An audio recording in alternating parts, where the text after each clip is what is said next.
काल बता रहा हूं पर लिखना काल नहीं है। गुंज, मिंडल, रिस, व्रुम, ये 4 हिमयुग आए थे और ये तेजी से आ रहे थे और जा रहे थे। कारण हमें नहीं पता। हमें इतना पता है कि लास्ट टाइम पे जो प्लीस्टोसीन का समय था, उस समय बार बार हिमयुग आ रहे थे और हिमयुग आके खत्म हो जा रहे थे और फिर से आ जा रहे थे। Exact reasons is not our cup of tea, हमारे अध्ययन का कार्य नहीं है। लेकिन बस इतना समझ लो कि हमने जो प्लास्टोसीन काल देखा है, उस काल में बार बार हिमयुग आ रहा था और इस हिमयुग के कारण मानव ने एक नई क्रिया सीखी है which is called as shivering, कांपना, अपना तापमान बहुत जल्दी कंट्रोल करना।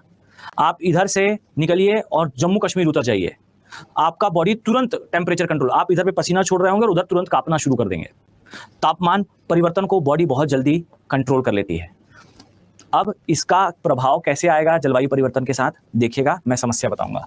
सेकंड है, प्राकृतिक रूप से हम आनुवांशिक संवर्धन कर पाते हैं। प्राकृतिक रूप से आनुवांशिक संवर्धन सभी जीव कर पाते हैं। ठीक, कैसे? मैं एक जीव हूं, मेरी संतति जो भी होगी उसमें मेरे गुणधर्म होंगे, मेरे पार्टनर के गुणधर्म होंगे, लेकिन हम सभी से मॉडिफाइड होंगे। मान लीजिए मेरा एक गुणधर्म है कि भाई मैं गणित बहुत अच्छा करता हूं, तो ये कहीं ना कहीं मेरे डीएनए का एक हिस्सा होगा। अब ये डीएनए लेकर मेरी संतति जन्म लेगी और उसमें गणित अच्छा करने की क्षमता होगी। लेकिन ये हो सकता है कि मैं गणित में तो अच्छा था पर मैं रीजनिंग में अच्छा नहीं था, तार्किक शक्ति मुझ में कम थी। मेरे चाइल्ड के अंदर वो तार्किक शक्ति ज्यादा होगी। क्यों? क्योंकि मेरे अंदर से जो डीएनए निकले उनका संवर्धन हुआ है। संवर्धन का मतलब है वो मॉडिफाई हुए हैं मेरे ऑफस्प्रिंग में। ये हर जीव में है। लेकिन एक सबसे बड़ी बात है, मानवों में ये बहुत ज्यादा है। जैसे मंकीज में या फिर प्रोटोपॉड्स में ये बहुत कम होता है। इसका एग्जांपल बताता हूं। मान लो एक एनिमल, जो शेर समझ लो, ठीक, शेर के जो एट्रीब्यूट्स हैं, एट्रीब्यूट्स मतलब कि गुणधर्म है, शेर की संतति में वही गुणधर्म होंगे, थोड़ा बहुत एक मॉडिफिकेशन होगा, थोड़ा बहुत एक चेंज होगा, बहुत चेंज नहीं होगा। वही शिकार, वही प्रकार, वही कलाएं जो पिता के पास थी या जो पेरेंट्स थे उनके पास थी, संततियों के पास भी वही रहती हैं। पर मानवों में ऐसा नहीं है। हम में हमारी संतति अपने पेरेंट्स से बहुत ज्यादा अलग होती है, मतलब आनुवंशिक रूप से ज्यादा मॉडिफाइड होती है। ये मॉडिफिकेशन इतना ज्यादा क्यों है? क्यों हम पूरी तरह से अपने पेरेंट्स के कार्बन कॉपी नहीं है?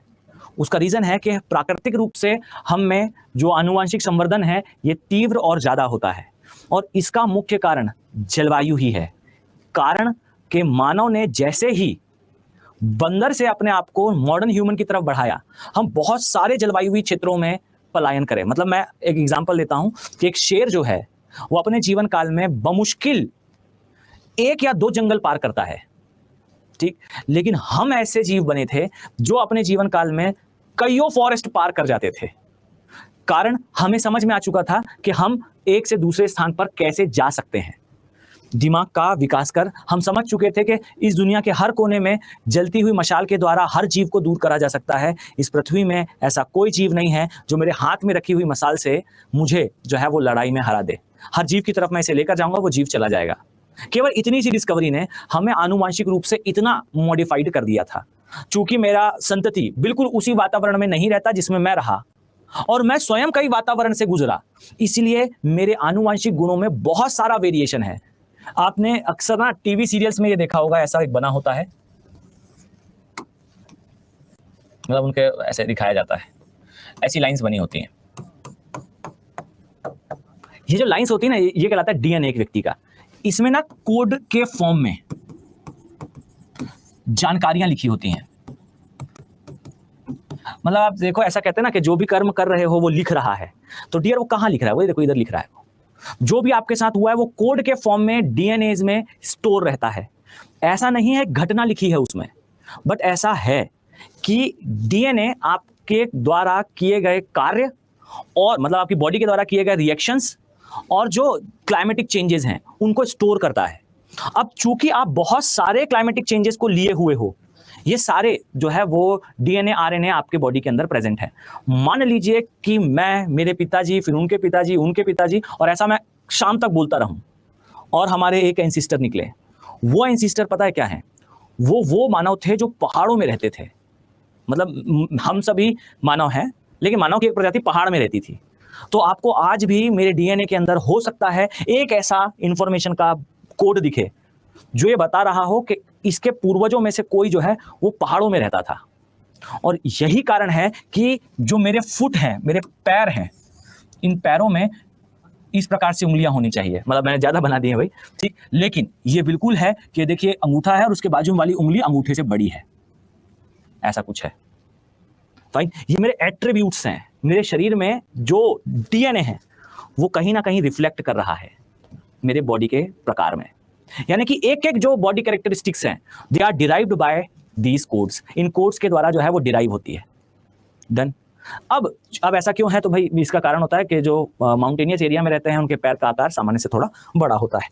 ये मैंने केवल एग्जांपल के लिए लिया है, ऐसा कुछ हो मतलब लिखना नहीं है, होता तो ऐसा ही है पर ऐसा लिखना नहीं है मैं।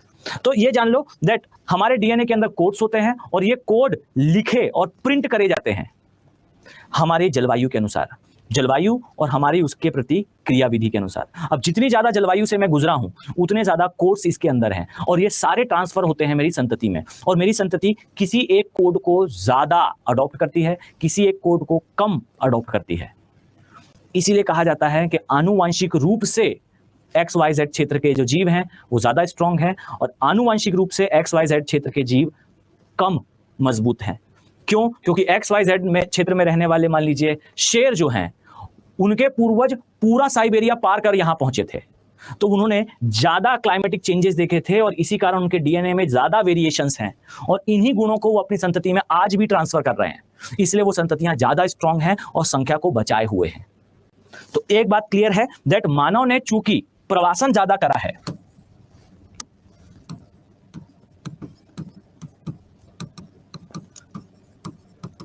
प्रवासन ज्यादा हुआ है, हम में संवर्धन तीव्रता से होता है।